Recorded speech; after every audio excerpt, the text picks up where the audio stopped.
আওয়ামী লীগকে সাময়িক নিষিদ্ধ করা হয়েছে, দলটি নির্বাচনে থাকবে কিনা সিদ্ধান্ত নেবে ইসি, বললেন প্রধান উপদেষ্টা।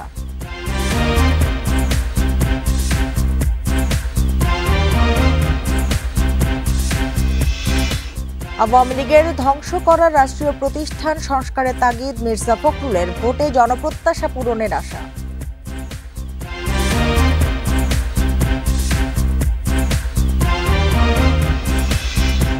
সরকারের সহযোগিতা ছাড়া সুষ্ঠু নির্বাচন সম্ভব নয়, মন্তব্য সিইসির। নিজস্ব কর্মপরিকল্পনায় এগোচ্ছে কমিশন।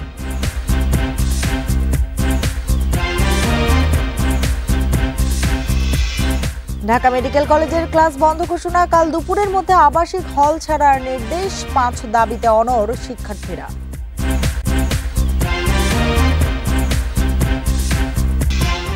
আমন্ত্রণ, বিরতিহীন রাত 9টায় বাংলাদেশে আপনাদের সঙ্গে আছে আমি সুমনা সিনি। এতক্ষণ জানাচ্ছিলাম শিরোনামগুলো, এবার জানাবো পুরো খবর।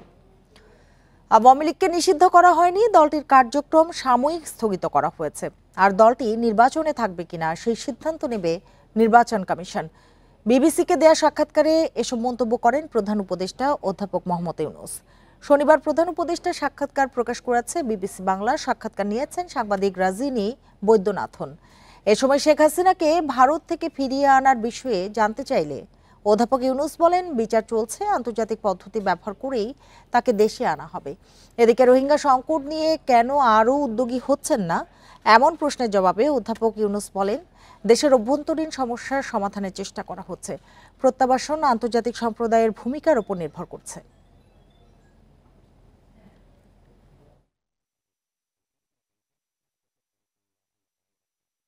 We have explained it many times. I'll explain it again. আগে একটা বিষয় পরিষ্কার করি, আওয়ামী লীগকে নিষিদ্ধ করা হয়নি, তাদের কার্যক্রম সাময়িকভাবে নিষিদ্ধ করা হয়েছে। নির্বাচনে তারা থাকবে কিনা সেটা নির্বাচন কমিশনের উপর নির্ভর করছে। আবারও বলছি, এটা নির্বাচন কমিশনের সিদ্ধান্ত। জাতীয় নির্বাচনের দিনক্ষণ চূড়ান্ত হলে দেশে ফিরবেন 17 বছর ধরে লন্ডনের নির্বাসনে থাকা বিএনপির ভারপ্রাপ্ত চেয়ারম্যান তারেক রহমান। উঠবেন রাজধানীর গুলশানের 196 নম্বর বাড়িতে। তারেক রহমানের থাকার উপযোগী করতে প্রয়োজনীয় সংস্কারের পর বাড়িটি এখন পুরোপুরি প্রস্তুত। রাজধানীর গুলশান এভিনিউর 196 নম্বর বাড়ি। 1.5 বিঘায় নির্মিত বাড়িটি বিচারপতি আব্দুস সাত্তার সরকারের সময় খালেদা জিয়ার নামে বরাদ্দ দেয়া হয়েছিল। এত বছর বাড়িটি তার নিয়ন্ত্রণে থাকলেও নামজারি ছিল না। অন্তর্বর্তী সরকার গত 4 জুন বাড়িটির নামজারির কাগজ খালেদা জিয়ার হাতে তুলে দেয়। বাড়িটা তো অনেক আগে, যখন শহীদ প্রেসিডেন্ট জিয়াউর রহমান যখন তাকে যখন ষড়যন্ত্রকারীরা হত্যা করলেন, বাংলাদেশ গভর্নমেন্ট তখন যারা ছিলেন এই বাড়িটা তাকে গিফট দিয়েছিলেন। এখন সেই বাড়িটার মিউটেশন করে এটা ঠিক মতো করে পৌঁছে দেওয়া হয়েছে বেগম জিয়ার হাতে। বিএনপি নেতারা জানান, প্রধান উপদেষ্টার সঙ্গে বৈঠকের পর ফেব্রুয়ারিতে নির্বাচনের সম্ভাবনা তৈরি হওয়ার পর থেকে তারেক রহমানের দেশে ফেরা নিয়ে প্রস্তুতি নিচ্ছে দল। দলীয় কার্যালয়ে তার দফতর এবং তার নিরাপত্তা নিশ্চিত করা, বিভিন্ন বিষয় নিয়ে আমরা অলরেডি আয়োজন শুরু করে দিয়েছি এবং সরকারের তরফেও আমরা তার ব্যবস্থা নেওয়ার জন্য অনুরোধ জানাচ্ছি। তিনি শীঘ্রই আমাদের মাঝে ফিরে আসবেন। যে এই বাড়িটিতে একটি বিদেশি ফার্ম ভাড়া ছিল, মোটামুটি 6 মাস আগে তারা ছেড়ে দিয়েছে। নিশ্চয়ই বেগম খালেদা জিয়ার পক্ষ থেকে বলা হয়েছে ছেড়ে দেওয়ার জন্য। তারপরে কিন্তু এটা নতুন করে রিডেকোরেট করা হয়েছে। তার বাসস্থান হিসাবে এই বাড়িটি সেজন্যে একটা আমার মনে হয় যে তারেক রহমানের জন্য যোগ্য বা উপযুক্ত একটি বাসস্থান হবে। 3 bed, drawing, dining, living room, swimming pool সহ আধুনিক সুযোগ সুবিধা রয়েছে বাড়িটিতে। তারেক রহমানের স্ত্রী ডাক্তার জুবাইদা রহমানও লন্ডনে যাওয়ার আগে বাড়িটি পরিদর্শন করে গেছেন। Jahanara Parvin, independent news, Dhaka. ফেব্রুয়ারির নির্বাচনে জনগণের প্রত্যাশা পূরণ হবে বলে মন্তব্য করেছেন বিএনপির মহাসচিব মির্জা ফখরুল ইসলাম আলমগীর। শনিবার রাজধানীতে এক অনুষ্ঠানে তিনি আশা প্রকাশ করেন, ছাত্রদের গঠিত দল এনসিপি সবার প্রত্যাশা পূরণ করবে। এদিকে দ্রুত নির্বাচনের মাধ্যমে জনগণের অধিকার ফিরিয়ে দেওয়ার আহ্বান জানিয়েছেন বিএনপির স্থায়ী কমিটির সদস্য এজেড এম জাহিদ হোসেন। অধিক জনসংখ্যাকে উনি মনে করতেন অন্তরায়। জাতীয় প্রেস ক্লাবের রাষ্ট্রনায়ক জিয়াউর রহমানের নেতৃত্ব বর্তমান বাংলাদেশ শীর্ষক আলোচনা সভা। এতে অংশ নেন বিএনপির স্থায়ী কমিটির সদস্য জেডএম জাহিদ হোসেন। বলেন, গুটি কয়েক মানুষ যেভাবে বলবে সেভাবে দেশ চলতে পারে না, দ্রুত নির্বাচন দেওয়ার আহ্বান তার। আমাদের বক্তব্য হচ্ছে দ্রুততম সময়ের মধ্যে জনগণের অধিকার জনগণকে ফেরত দেওয়ার মধ্যেই আগামীর বাংলাদেশ গড়ার শক্তি নিহিত আছে। কোনো অবস্থাতেই এটিকে যদি প্রলম্বিত করার চেষ্টা করা হয় আর বিএনপিকে নিয়ে বারে বারে কথা বলার চেষ্টা করা হয়। ঢাকা রিপোর্টার্স ইউনিটিতে বিপ্লবী ওয়ার্কার্স পার্টির প্রতিষ্ঠা বার্ষিকীতে অংশ নেন বিএনপির মহাসচিব মির্জা ফখরুল ইসলাম আলমগীর। আশা করেন জাতীয় নাগরিক পার্টি এনসিপি সবার প্রত্যাশা পূরণ করবে। ফেব্রুয়ারি মাসে একটা নির্বাচন হবে, তার মাধ্যমে আমাদের কিছুটা হলেও আমরা আমাদের সেই আশাগুলো পূরণ করার একটা সুযোগ তৈরি হবে। গণ অভ্যুত্থানের মাধ্যমে গণতান্ত্রিক রাষ্ট্র গঠনের সুযোগ এসেছে জানিয়ে মির্জা ফখরুল ইসলাম বলেন, আওয়ামী লীগ রাষ্ট্রীয় প্রতিষ্ঠান ধ্বংস করেছে, সেসব সংস্কার করতে হবে। আজকে এই অভ্যুত্থানের মধ্য দিয়ে একটা সুযোগ সৃষ্টি হয়েছে। সবাই মিলে বাংলাদেশের যারা আমরা ফ্যাসিবাদের বিরুদ্ধে লড়াই করেছি, সংগ্রাম করেছি, যারা প্রাণ দিয়েছি, যারা আহত হয়েছি, সবাই মিলে আমরা অন্তত একটা গণতান্ত্রিক রাষ্ট্র ব্যবস্থা আমরা নির্মাণ করতে চাই। মির্জা ফখরুল বলেন, সুইস ব্যাংকে বাংলাদেশিদের আমানতের পরিমাণ দেখে প্রমাণ হয় ফ্যাসিস্ট আমলে দেশ থেকে কি পরিমাণ টাকা লুট হয়েছে। Al Amin Hossain, independent news, Dhaka. EC যতই স্বাধীন হোক না কেন, সরকারের সহযোগিতা ছাড়া সুষ্ঠু নির্বাচন সম্ভব নয়, এমন মন্তব্য করেছেন প্রধান নির্বাচন কমিশনার এএমএম নাসির উদ্দিন। তাই এক্ষেত্রে সরকারের ভূমিকাই মুখ্য। সকালে নির্বাচনী প্রশিক্ষণ ইনস্টিটিউটের কর্মকর্তাদের প্রশিক্ষণের উদ্বোধন শেষে তিনি বলেন, নির্বাচনের জন্য বিভিন্ন ধাপ শেষ করে কমিশন নিজস্ব কর্মপরিকল্পনায় এগোচ্ছে।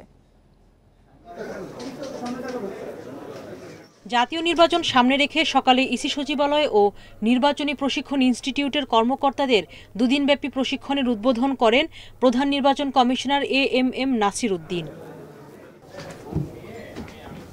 অনুষ্ঠানে নির্বাচন কমিশনাররা আগামী নির্বাচন নিয়ে তাদের অবস্থান এবং ভোটের সময় আইন প্রয়োগের ক্ষেত্রে দায়িত্বের কথা তুলে ধরেন। জাতিকে একটা ঘোষণা দিতে চাচ্ছি যে আপনি সাঁতার জানেন আর না জানেন, কেউ কিন্তু ডুবে না, কোনো মানুষই ডুবে না, কোনো প্রাণীই ডুবে না, সবাই ভেসে থাকে। কিন্তু আমরা ডুবে যাই কেন?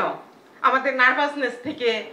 সিসি বলেন, নির্বাচন আয়োজন করতে সরকারের সহায়তা নিতে হয়, তাই নির্বাচন কমিশন স্বাধীন হলেও সরকারের এখানে মুখ্য ভূমিকা থাকে। যতই আপনি স্বাধীন বলেন না কেন ইসিকে, সরকার ছাড়া নির্বাচন করা সম্ভব, কারণ সরকারের সহযোগিতা নিয়েই তো আমাকে নির্বাচনটা করতে হবে। আমাকে আইনশৃঙ্খলা বাহিনীর সাহায্য নিতে হবে, সরকারি অফিসারদের সাহায্য নিতে হবে, প্রশাসনের সহযোগিতা নিতে হবে। সুতরাং সরকার এখানে মুখ্য একটা ভূমিকা রাখবে তো ইলেকশনের মধ্যে। এটা ছাড়া তো সম্ভব না, এটা তো সম্ভব না। নির্বাচনী রোডম্যাপ বিষয়ে সাংবাদিকদের প্রশ্নের জবাবে সিইসি বলেন, এই বিষয়ে নিজস্ব কর্মপরিকল্পনায় এগুচ্ছে ইসি। এত বড় একটা নির্বাচন হবে, আমাদের তো নিজস্ব একটা পরিকল্পনা, এটা আমাদের ব্যবহারের জন্য, not for sharing with everybody, যে আপনারা সবাই জানুন যে আমরা এইভাবে করছি, সেরকম না। এটা আমাদের নিজস্ব, এটা সংশোধনযোগ্য। এটা যদি টাইমলি যদি কোনো কারণে রিসিভ না হয়, 2-4 দিন এদিক ওদিক হতে পারে। সময় মতো সবাইকে নির্বাচনের বিষয়ে জানানো হবে বলেন সিইসি। সুলতানা জাহান মিতু, ইন্ডিপেন্ডেন্ট নিউজ, ঢাকা। আগামী অর্থবছর কালো টাকা সাদা করার সুযোগ বাতিল করা হচ্ছে, তবে বাড়তি কর দিয়ে কিছু খাতে অপ্রদর্শিত অর্থ বিনিয়োগ করা যাবে বলে জানিয়েছেন পরিকল্পনা উপদেষ্টা। শনিবার রাজধানীর একটি হোটেলে এক মতবিনিময় সভায় এসব কথা বলেন তিনি।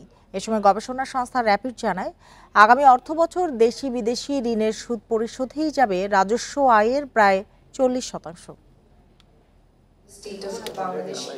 আগামী অর্থবছরের প্রস্তাবিত বাজেট ও এলডিসি উত্তরণ নিয়ে বেসরকারি গবেষণা সংস্থা র্যাপিডের এই মতবিনিময় সভা।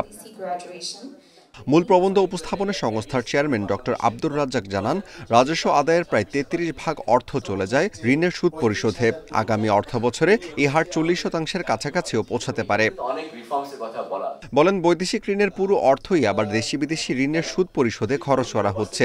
এলডিসি উত্তরণ মোকাবেলায় উচ্চ শুল্ক কমানোর কোনো পরামর্শ বাজেটে আসেনি বলে তিনি জানান।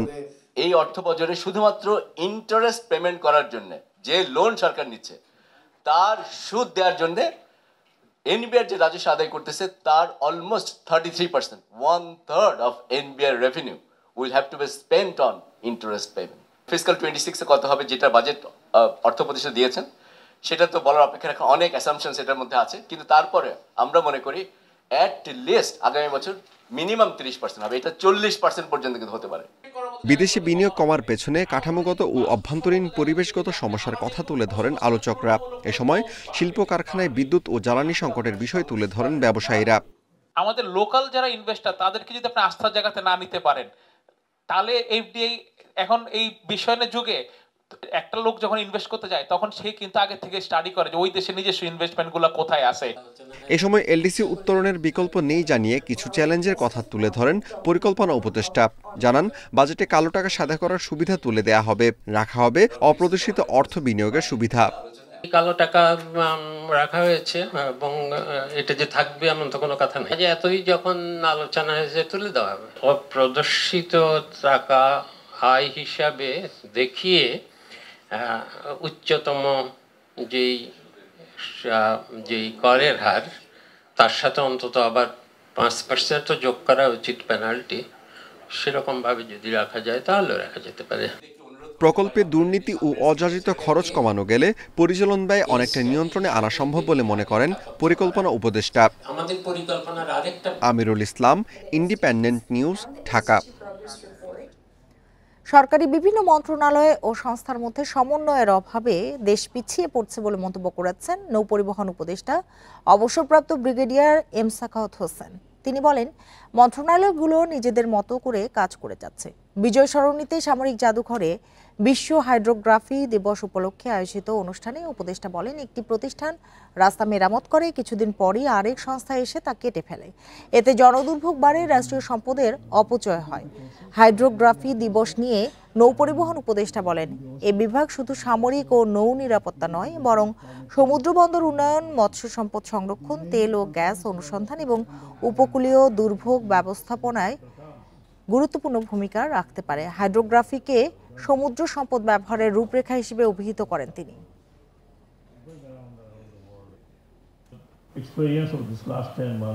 সবশেষ 10 মাসের অভিজ্ঞতায় দেখেছি আমাদের মন্ত্রণালয় ও সরকারি প্রতিষ্ঠানগুলোতে সমন্বয়ের অভাবে আমরা উন্নয়নে পিছিয়ে পড়ছি। এক সংস্থা এসে মেরামত করছে, আরেক সংস্থা এসে তা কেটে ফেলছে। এতে জনদুর্ভোগ বাড়ে, রাষ্ট্রীয় সম্পদের অপচয় হয়। কর্মকর্তা কর্মচারীদের প্রতিহিংসামূলক বদলি, নিপীড়ন বন্ধের দাবিতে আবারও কলম বিরতি কর্মসূচি ঘোষণা করেছে এনবিআর সংস্কার ঐক্য পরিষদ। সোমবার সকাল 9টা থেকে বেলা 12টা পর্যন্ত কলম বিরতির ঘোষণা দেন তারা। রাজধানীর এনবিআর ভবনে বিকেলে এক সংবাদ সম্মেলনে এই কর্মসূচি ঘোষণা করা হয়। এ সময় এনবিআর এর রাজস্ব সংস্কার বিষয়ক কমিটিতে সংস্কার ঐক্য পরিষদের প্রতিনিধিত্ব না থাকায় ক্ষোভ জানিয়েছে সংগঠনটি। এদিকে আন্দোলন এগিয়ে নিতে এনবিআর সংস্কার ঐক্য পরিষদ 301 সদস্য বিশিষ্ট অ্যাডহক কমিটি গঠন করে। এতে হাসান মাহমুদ তারেককে সভাপতি ও সেহেলা সিদ্দিকাকে মহাসচিব ঘোষণা করে সংগঠনটি। এ সময় জাতীয় রাজস্ব বোর্ডের চেয়ারম্যানকে অপসারণ করার দাবি তোলেন নেতারা। 23 জুন 2025 খ্রিস্টাব্দ তারিখে ঢাকাস্থ সকল দপ্তরের কর্মকর্তা কর্মচারীগণ সকাল 9টা থেকে দুপুর 12টা পর্যন্ত এনবিআর এ অবস্থান কর্মসূচি এবং কলম বিরতি পালন করবে। ঢাকা মেডিকেল কলেজের একাডেমিক কার্যক্রম অনির্দিষ্টকালের জন্য বন্ধ ঘোষণা করেছে কর্তৃপক্ষ। শিক্ষার্থীদের আগামীকাল বেলা 12টার মধ্যে হল ছাড়ার নির্দেশ দেওয়া হয়েছে। তবে 5 দফা দাবি আদায় না হওয়া পর্যন্ত হল না ছাড়ার ঘোষণা দিয়েছেন শিক্ষার্থীরা। ঢাকা মেডিকেল কলেজের শহীদ ডাক্তার ফজলে রাব্বি ছাত্রাবাসের এই চিত্র বলে দেয় কতটা ঝুঁকিপূর্ণ অবস্থায় বসবাস করছেন শিক্ষার্থীরা। 7 মাস আগে সরকারের গণপূর্ত বিভাগ ভবনটি পরিত্যক্ত ঘোষণা করলেও বিকল্প ব্যবস্থা নেয়নি কলেজ প্রশাসন। এমন বাস্তবতায় নিরাপদ ক্যাম্পাস ও ঝুঁকিপূর্ণ আবাসন ব্যবস্থার দাবিতে কয়েক সপ্তাহ ধরে আন্দোলন করে আসছেন ঢাকা মেডিকেল কলেজের শিক্ষার্থীরা। আমাদের হলগুলোতে নিরাপত্তার যে অভাব, আমাদের হলগুলো যেহেতু সংস্কার প্রয়োজন, এই জন্য আমাদের আগে বিকল্প আবাসনের ব্যবস্থা করতে হবে। আমরা তো আর মৃত্যু ঝুঁকি নিয়ে হলগুলোতে থাকবো না। আমরা পড়তে বসি, দেখা যাচ্ছে উপর থেকে প্লাস্টার খসে পড়ছে, অথবা আমরা ঘুমাবো যে এ নিরাপত্তাও নাই। সো যে কোনো একটা ভূমিকম্প অথবা যে কোনো ধরনের একটা দুর্যোগ আসলে দেখা যাবে যে পুরা হল কোল্যাপ করার মতো অবস্থা। হ্যাঁ, শনিবার দুপুরে একাডেমিক কার্যক্রম বন্ধ ঘোষণা করে শিক্ষার্থীদের হল ছাড়ার নির্দেশ দেয় কলেজ কর্তৃপক্ষ। যদিও নির্দেশনা প্রত্যাখ্যান করে হল না ছাড়ার ঘোষণা দেন আন্দোলনকারীরা। পুরনো আবাসিক হল ও একাডেমিক ভবন পরিত্যক্ত ঘোষণা সহ 5 দফা দাবি জানান তারা। এই যে আমরা দাবি পূরণের যে আন্দোলনটা করতেছি, এটার জন্য যেটা বাধাদায়ক হয় আমরা বলে দিচ্ছি, আমরা ঢাকা মেডিকেলের সকল শিক্ষার্থী এই নোটিশটা আমরা প্রত্যাহার করলাম। যে আমাদের হল খালি করতে বলার কথা বলা হয়েছে, কিন্তু আমরা সবাই মিলে একমত যে আমরা আসলে হল খালি করব না, আমরা হলে থাকবো। বা আমরা আজকে যে আন্দোলন করছি ম্যাক্সিমাম আমরা ঢাকার যারা লোকাল তারা এসেছে বা হলে দূর থেকে এসে তারা আন্দোলন করছে। আমরা আন্দোলন করছি একটা নিরাপদ ভবিষ্যতের জন্য। শিক্ষার্থীদের দাবির সঙ্গে একত্রতা জানিয়ে কলেজের অধ্যক্ষ জানান, সমস্যা সমাধান করে দ্রুত একাডেমিক কার্যক্রম শুরু হবে। অ্যালটমেন্ট দিয়ে তাদেরকে তুলব, সবাই আমরা একসাথে, ছাত্ররা আমাদের কথা শুনলে আমরা ছাত্রদের কথা শুনবো, তাদের দাবির সাথে একমত, তারপরে আমরা একাডেমিক অ্যাক্টিভিটিসে ফিরে যাব দ্রুত। আমরা ছাত্রদের দাবির সাথে একমত, আমি ওই ঝুঁকিতে থাকতে চাই বলেন। সাধারণ শিক্ষার্থীদের হল ছাড়তে বলা হলেও পেশাগত MBBS পরীক্ষায় অংশগ্রহণকারী ও বিদেশি শিক্ষার্থীরা এই সিদ্ধান্তের আওতামুক্ত থাকবেন। Nahid Kamal, independent news, Dhaka. কয়েকজনকে বহিষ্কারের প্রতিবাদে রাজধানীর নতুন বাজার মোড়ে অবস্থান নেয় ইউনাইটেড ইউনিভার্সিটির শিক্ষার্থীরা। সমঝোতার চেষ্টা করেও ব্যর্থ হয় বিশ্ববিদ্যালয় কর্তৃপক্ষ। পরে জনদুর্ভোগ ঠেকাতে আন্দোলনকারীদের সরিয়ে দেয় পুলিশ। এ সময় লাঠিচার্জে আহত হয় বেশ কয়েকজন। পরে রাতে শিক্ষার্থীদের স্থায়ী বহিষ্কার আদেশ প্রত্যাহার করে নেয় বিশ্ববিদ্যালয়। সমস্যা ক্যাম্পাসের, অথচ সড়ক অবরোধ নতুন বাজারে। ইউআইইউ শিক্ষার্থীদের লাঠিচার্জ করে সরিয়ে দেয় পুলিশ। সকাল 8:30 থেকে বন্ধ হয়ে যায় যান চলাচল। 10:30টায় কঠোর হয় আইন শৃঙ্খলা বাহিনী। এতে আহত হয় বেশ কয়েকজন শিক্ষার্থী। অথরিটি একটু সাইডে গেল, পুলিশ আমাদের উপরে অ্যাটাক। আমরা 4-5টা মেয়ে ছিলাম, আমাদের মেয়েদেরকে ওখানে লাঠিচার্জ করতে করতে ফেলে দিল। পুলিশের উপরে আমরা আক্রমণও করি নাই, পুলিশ আমাদের উপরে আগে আক্রমণ করছে। এতে আমরা তারপরে আক্রমণ করছে আমাদের সারা শরীর, কোনো মতে আমরা মাথাটা বাঁচাইছি। অতর্কিতভাবে আমাদের উপর হামলা শুরু করে দিয়েছে এবং আমাদের এখানে আন্দোলনরত যে শিক্ষার্থীগুলো ছিল এবং বিশেষ করে আমাদের মেয়েদের উপরও পুলিশ লাঠিচার্জ করছে। দীর্ঘ সময় রাস্তা বন্ধ থাকায় ভোগান্তিতে পড়ে সাধারণ মানুষ। মানুষের খুবই কঠিন অবস্থা, বেহাল অবস্থা আছে, চলাফেরা করার কঠিন অবস্থা। ছাত্রকে বোঝা উচিত, আমাদেরও পেট আছে, আমরা সংসার না চালালে ছাত্রকে চালাবো কিভাবে? আমরা তো বাবা, আমরা যদি খেটে খাতে না পারি, বাবা ছাত্রদের লেখাপড়া করাবো কোত্থেকে? সম্প্রতি ইউআইইউ-এর 41 জনকে বহিষ্কারের প্রতিবাদে আন্দোলনে নামে শিক্ষার্থীরা। সমঝোতার চেষ্টা করেও ব্যর্থ হয় বিশ্ববিদ্যালয় কর্তৃপক্ষ। আমাদেরকে মেল করেছে ব্যর্থের জন্য, কিন্তু ওরা অন্য কথা বলছে। এরপর ওরা বলছে তোমাদেরকে, তোমরা ফেসবুকে এরকম ওইরকম পোস্ট দিয়েছো, এর জন্য তোমাদেরকে বহিষ্কার করা হলো। যে রিফর্ম আন্দোলন চলে আসছে বিগত সেপ্টেম্বর মাস থেকে, সেই রিফর্ম আন্দোলনের দাবিসমূহ বাস্তবায়ন করতে হবে। গত এপ্রিলে এক শিক্ষার্থীকে মিড টার্ম পরীক্ষায় অংশ নিতে না দেওয়াকে কেন্দ্র করে সংকটের শুরু। Sajjad Hossain, independent news, Dhaka. শরীয়তপুরের জেলা প্রশাসক আশরাফ উদ্দিনকে ওএসডি করা হয়েছে। তাকে বিশেষ ভারপ্রাপ্ত কর্মকর্তা করে প্রজ্ঞাপন জারি করেছে জনপ্রশাসন মন্ত্রণালয়। বৃহস্পতিবার রাতে জেলা প্রশাসক আশরাফ উদ্দিনের সঙ্গে এক নারীর আপত্তিকর ছবি ও ভিডিও সামাজিক যোগাযোগ মাধ্যমে ছড়িয়ে পড়ে। ওই রাতেই শরীয়তপুর ছেড়ে গা ঢাকা দেন ডিসি। এ বিষয়ে নানা মাধ্যমে যোগাযোগ করেও পাওয়া যায়নি তাকে।